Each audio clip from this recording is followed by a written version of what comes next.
Alors pour ce premier tuto, je vais vous montrer comment on installe une lunette ou un insert sur une SRPD ou n'importe quelle plongeuse Seiko. Donc dans ce cas-là, je viens de changer le verre pour mettre un double dôme en saphir. Du coup, il faut changer l'insert pour que la transition entre le verre et l'insert soit à la même hauteur. Donc ça, c'est un outil qui fait partie du kit d'horloger dont j'ai mis le lien affilié en description.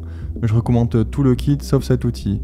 Je vous recommande plutôt d'utiliser un couteau assez rigide et tranchant, par exemple ce couteau qui est fait exprès pour ça. Pour le besoin de la vidéo, je vais utiliser des outils que tout le monde peut se procurer pour pas trop cher, mais c'est pas forcément ce que j'utilise personnellement, puisque par exemple j'utilise cet outil Orotech qui permet d'enlever n'importe quelle lunette, même les plus haut de gamme, très facilement. Il faut tourner la lunette de façon à se mettre entre deux clics pour que l'espace entre le boîtier et la lunette soit à peine un peu plus grand. Ensuite, vous mettez la lame en prenant soin de ne rien rayer. D'ailleurs, vous pouvez protéger le boîtier avec du ruban Chatterton pour plus de sécurité.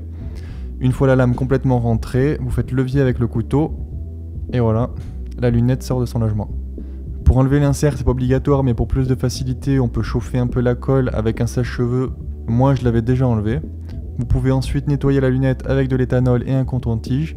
Moi personnellement, je le trempe complètement dans l'alcool en prenant soin d'enlever le joint avant. Il faut remettre le ressort en mettant les détrompeurs dans les deux trous. Le ressort doit être bien calé contre le boîtier.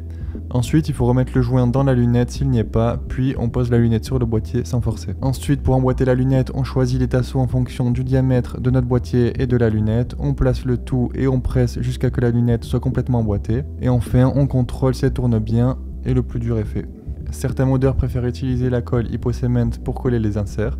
Le gros avantage de cette technique, c'est qu'une fois l'insert placé, on peut ajuster la position pour l'aligner parfaitement. Moi je préfère faire comme Seiko fait, c'est-à-dire avec de l'adhésif double face, ici du 3M. Du coup il faut faire bien attention à parfaitement l'aligner, sinon il faudra de nouveau tout enlever pour l'ajuster. Dites-moi en commentaire quel tuto vous aimeriez voir sur la chaîne plus tard, n'hésitez pas à aller voir mes réseaux sociaux et la liste des outils en description. Bon mode!